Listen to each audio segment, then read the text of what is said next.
So this place right here, believe it or not, there is a pathway under there that I'm going to scoop up, hopefully get clean. Using hedge trimmers to create access for the mulch bags to be distributed around the garden. This path is just to clear away overgrowth so mulch supplies can be put into place. Then once the bags are all set in place, I'm going to come back through and then I'll detail and shape the plants by hand, pulling weeds and applying treatments as I mulch each area.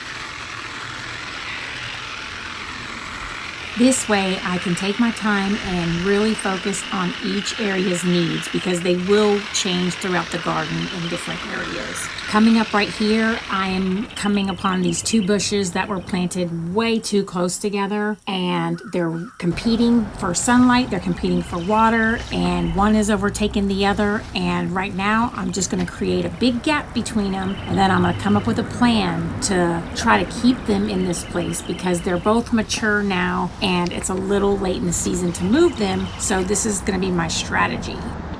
So this ligustrum has been doing what it wants for like the past 3 or 4 months, and the canopy was all the way out to here. When the canopies of plants next to each other, I hope the traffic isn't too loud. Anyway, when things are planted too close together, they start to shade each other out and develop kind of deformed growth habits. So this bush right here has been compensating for the shade by leaning over and not even growing anything on the side that has the shade. All the branches are curling around to the front where it can get sunlight. If this were not corrected, the sunshine ligustrum will win this battle and this plant eventually would just be no more within a year. This creates a high maintenance situation. Whenever you buy a plant and you see the plant spacing on there, it might be a baby. No, not even might. It most likely is a baby when you buy it. And the spacing that's recommended on that tag is to prevent these issues. That's exactly what the spacing is for. It's not for looks, it's not for anything else, but for the growth habit and the space that it's going to take up eventually. So unless you're creating some type of really maintained topiary where you are going to really control the growth in a certain shape, the spacing of plants goes by the mature size, not the size they are when you buy them, and not according to what looks good when you plant them. The spacing is planned according to what they'll take up at their mature size in a thriving conditions. So if they weren't thriving, they may not ever get to mature size, but we're going to assume that people plant things in the correct area and will be thriving and plant according to that criteria, because that's just the only way to have a thriving, healthy garden that doesn't end up in, warped growth habits like this. Because now to rectify this, I've got to make this look funny, and then this is going to look funny for a while. It will correct itself though. Once the plant detects sunlight over here, these branches will start growing upward and fill in better. The sunshine ligustrum will too, but what we need to do is, because it was planted too close to begin with, we can either choose which one we want to keep here for good, because this plant will get as big as a ligustrum, but it's not an evergreen. So when it comes to the must-have, to me, the evergreen should stay for sure, but we're going to scale back that trunk and we're going to completely get rid of this one and keep the canopy pretty petite up here. We're going to keep it, I want to say just like a couple feet, because I've got a loropetalum right there. I did not plant this garden. So that's the other thing worth mentioning. Somebody else planted this garden, and I don't know if they didn't know about spacing or if whoever planned it gave it to a crew who didn't follow directions, but I have been trying to correct some of the worst cases of bad spacing for the past couple of years. But I mean, it's never ending, because this garden is like over 3,000 square feet and there's only certain times of the year that you can move stuff, but it is a process. But either way, these plants can coexist even though the spacing's off. There's about 3.5, maybe 3 to 3.5 feet between them. It's just we're gonna have to adapt this ligustrum and get rid of this stalk on the main trunk to prevent this from happening again this season. Because if I just trim it back right now, within a month they'll both be doing the same thing again, because they're both pretty quick growers. So we're gonna just have to remove this main trunk right here off the ligustrum to solve it for this season. Now that doesn't mean next year I won't have to do something similar, but for now that's what's going to be the solution. and I'll have to come back with bigger pruners and cut that correctly. But at least I've got this main problem causing branch removed, and more airflow will be able to get in there too. But this branch and the ligustrum can now both grow together without looking deformed or one overtaking the other, at least again for the rest of this year. It's not forever, it's not a forever fix. The forever fix would be to not have them that close together. That's the forever fix.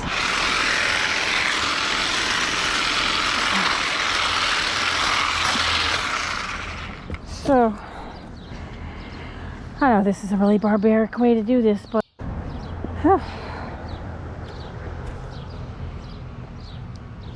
this is pretty bad. Okay, so what I'm gonna do now is I'm just going around and I am streaming weeds. I'm hitting the weeds that I don't want growing in the path. I'm using very low pressure and a very soft trigger. I'm not pulling it all the way.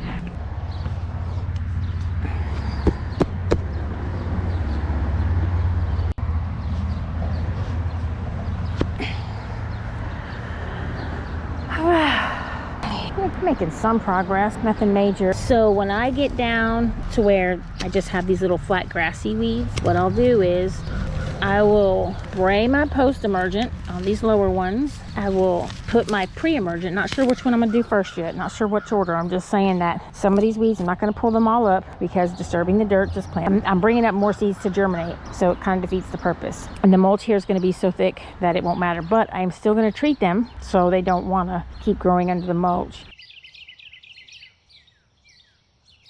Back over here, and then now I gotta trim back this rose a little. It's about to be their time.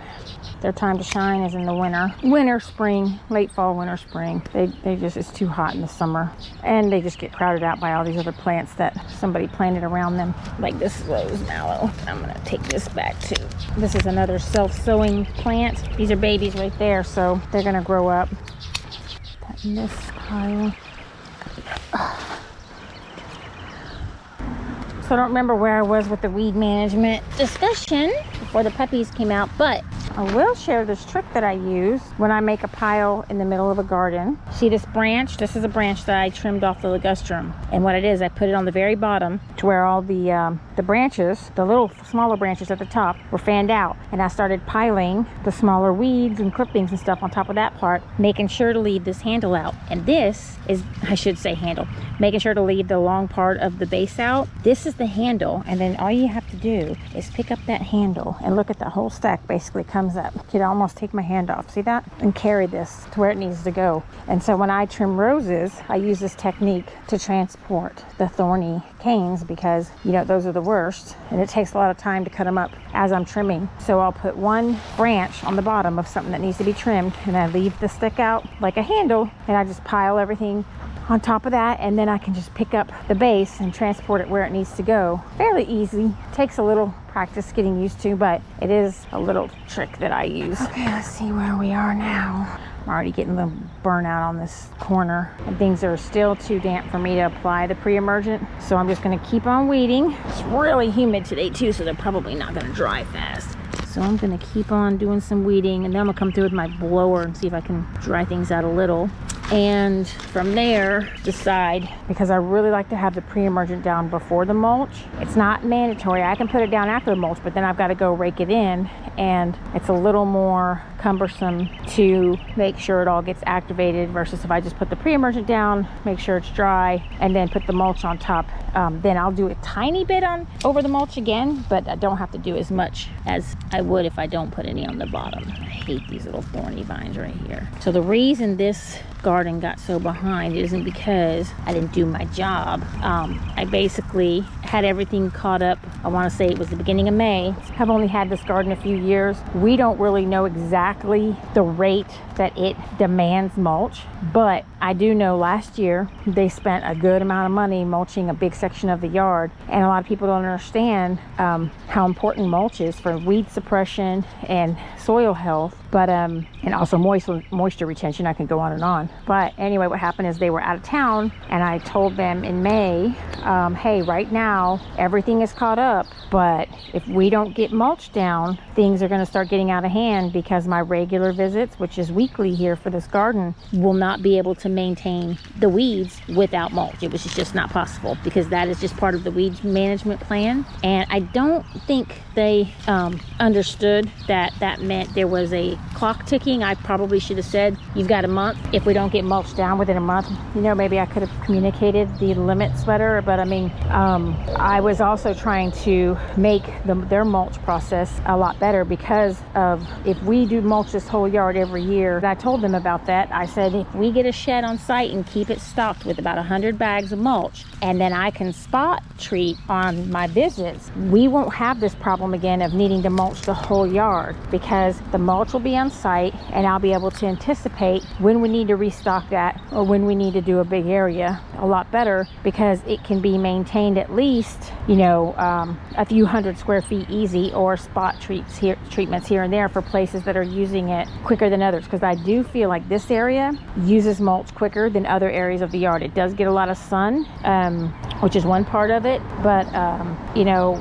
not every part of the yard is going to go through mulch at the same pace. So that's another reason why it's really hard to predict, how often do I need mulch? That's another question I get a lot of times, is how often do we have to mulch? Well, you need to mulch when you need to mulch. Whenever your mulch gets low and you see dirt in places, you need to mulch. Whenever you start seeing a bunch of weeds come up, you need to mulch. So in this garden, everything, because it's new enough, there's no problem with buildup to where we have to remove or build up an edge to hold the mulch in place. It's good.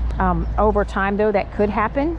Your beds could get too full to where you still need to mulch, but your bed's so high that if you put mulch in there, it's going to just run off the edges. That's happening in another garden. That's why I was putting rocks around the edge in another garden to prevent. But I'm also trying to fix the slope that previous gardeners created by mulching incorrectly, because when you mulch, you want to have a surface that's parallel to the sky. You don't want to have a sloped surface when you mulch. I mean, for anything, when you build a bed too, the bed where you plant needs to be parallel with the sky so the roots can get water. When you have a slope, the water runs off, the mulch runs off, and the roots of any plants on that slope are not going to be taken care of very well. They're not going to have good access to water. So it's just another thing to keep in mind about the mulch. Is not one size fits all. Every garden's different, and even different spaces in the same garden are different. Like I said, this area needs mulch really often, probably more than once a year. But on the north side of the garden, there's areas over there that can go, a year and a half or so without getting mulch and be fine. So it is not one size fits all, but it's something you have to babysit and keep an eye on. The pathway is pretty much done. I got the pre-emergent down and I'm activating it now. Even if I hadn't put pre-emergent down yet, I would still water my mulch in, especially around the stones, because it really helps lock things in.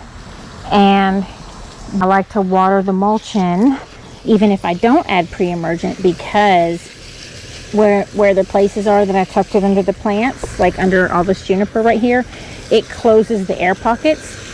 Because if there's air pockets, the ground just dries out quicker.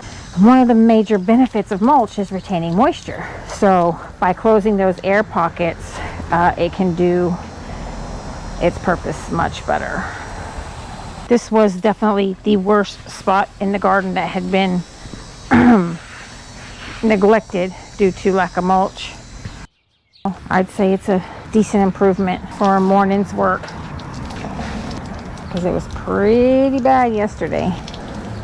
And this is the day, so even though I'm going to be working at different paces throughout the yard applying the pre-emergent, today's day would be the day that I start the quarterly application timer. Even if the last place I finish is going to be a month from now, I still do everything by today's date so the garden can be on the same schedule, because it's just really complicated to keep up with any other way. Another tip for keeping up with your pre-emergent and weed management in general.